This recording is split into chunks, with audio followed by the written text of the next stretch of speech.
I told my teacher back then I would be like this. She looked at me like I was crazy. Hey, what up, YouTube? You know who it is. It's your boy Trigger Trades, and I'm with a very special guest today. My homeboy, my day one, the biggest hustler I know, the hardest working person I know in his industry. He's gonna tell us what it is, so I'm gonna let him introduce himself to you all. So yeah, this is your boy Trigger Trades.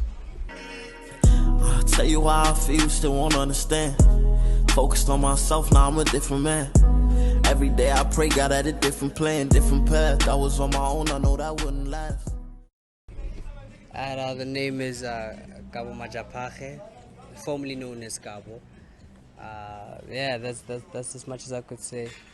I play football, by the way. It's something I've been doing since a young age. So yeah, basically I'm a baller. Nothing much to say about that. Yeah, so my G, I'm gonna ask you a few questions. So my first question I'm gonna ask you is, what made you want to become a footballer? I don't know. I guess destiny. You get what I mean? Yeah. It's just been something that's embroidered. You know, certain people are born for certain things, and I just think I'm born for the thing I'm doing right now. It's been there since the age of 5, man. I heard from the stories I be getting from my grandparents and all that it's just been something I've been doing. So it's never been a choice. It's more like a calling, I would say. Also, I can't really give you a proper reason why I started balling. So yeah, my next question is, how long have you been balling for? Oh, since the age of 5. Since the age of 5. How old am I now? Yo, 23. Since the age of 5. Since the age of 5. So it's like It's a lifetime. It's a lifetime. This is my life, bro. So yeah, it's plus minus 10 years by now, easily. Yeah. So my next question is, what's the best part about football? What has been the best part for you? Mental wise, you know, because it's a place where I could escape. Of course, the first thing first for me, the values I stand by is God, but it's the place where emotionally and mentally I can move away from problems I'd be facing at home at times. I'm not saying I'm having depressive moments, but it's a platform where I can easily express myself without fear. It's a platform where, you know, in most cases, I know I'm a talkative guy, but if you'd see me on a pitch, you would see how dumb I am. I have seen you, so yeah, I know. So it's just been a place where I could just really express who I am through just dancing with the ball. So I'd say that's the best part of playing football. Other than the fame, the attention it gets, the money, but most importantly, it's how it makes me feel.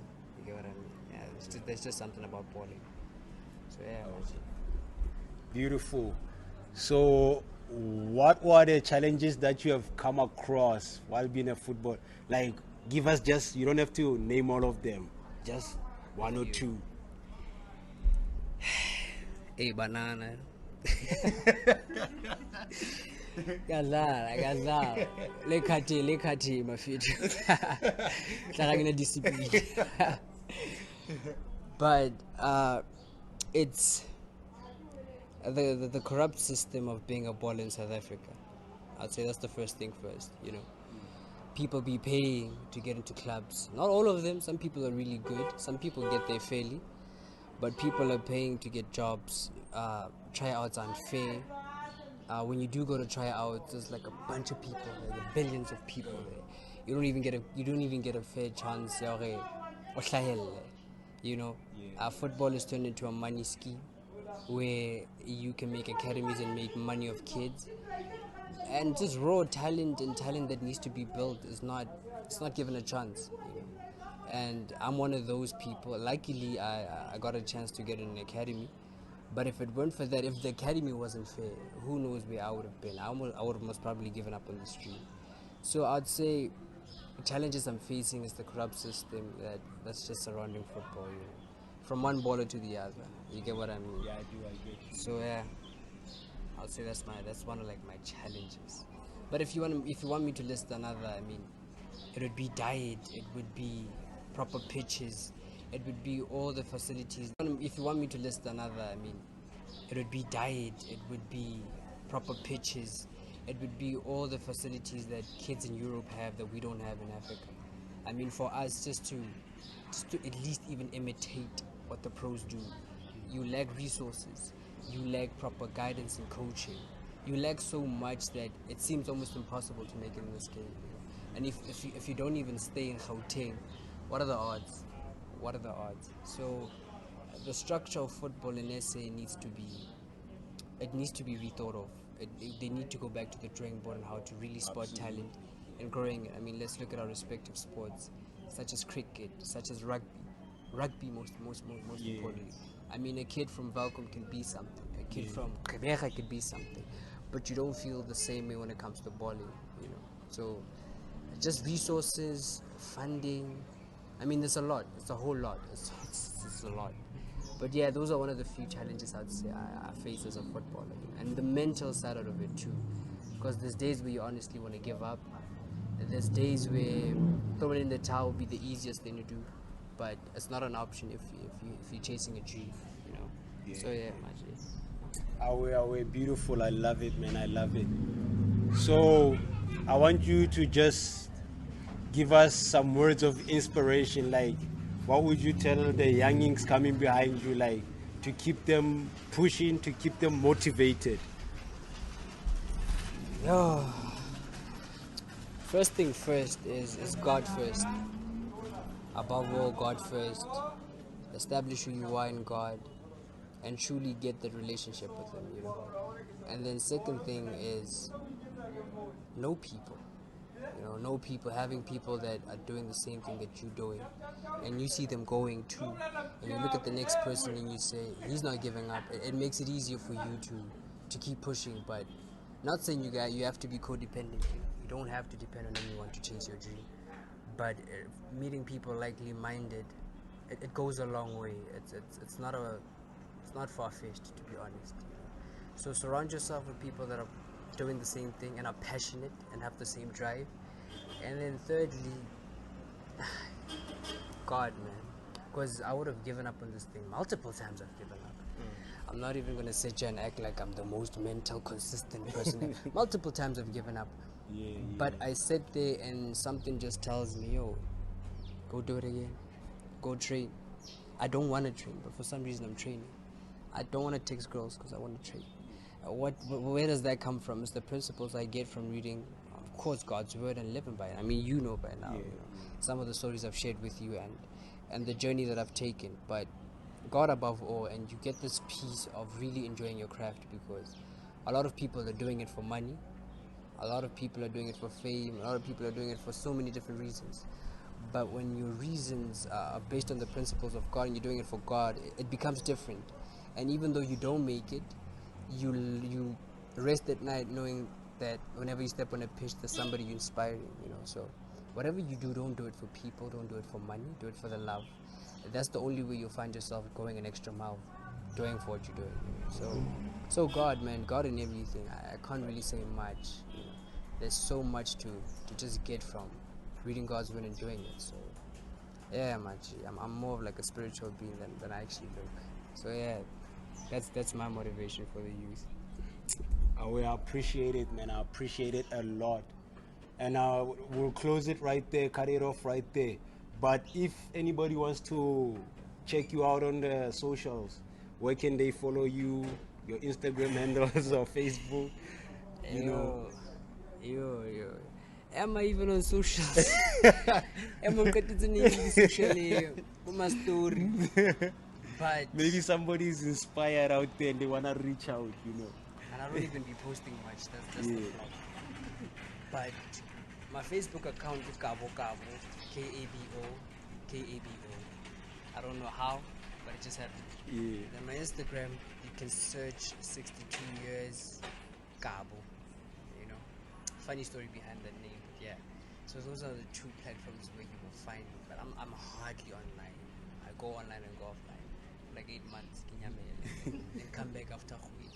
You check a couple of things I want to check out like via hub. So I'm not really the best person to get via social platforms. And I can't give up my numbers Yeah. Nah. Don't They're gonna be coming after you. So yeah, I'm more of like a spiritual being than I actually look. So yeah, that's my motivation for the youth. I appreciate it, man. I appreciate it a lot.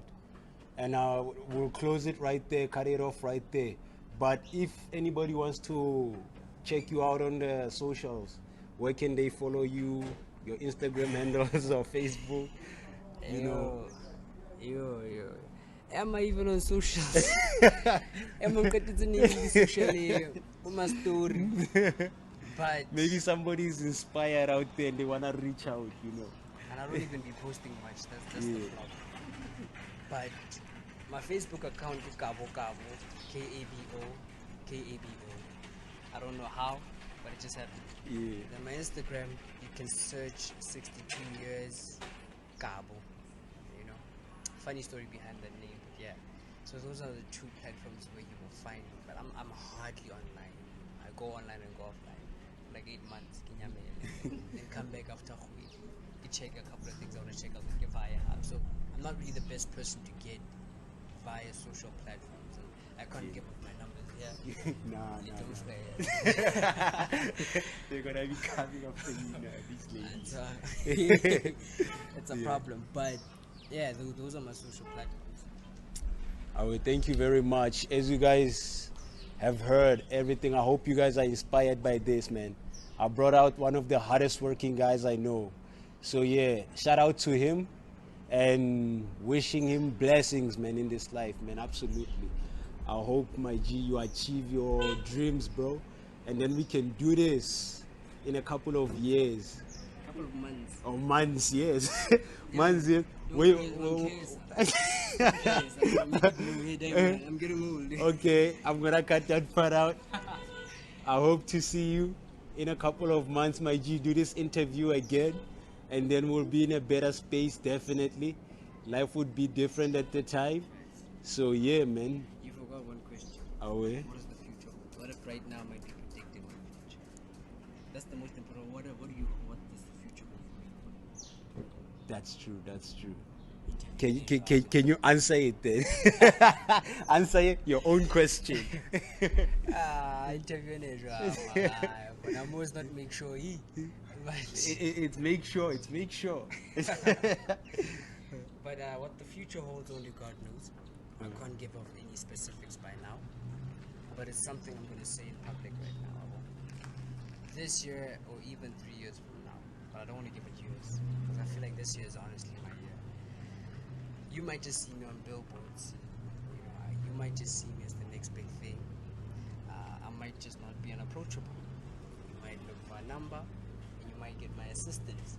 You know, and don't go. No, I don't know. But it's definitely going pro.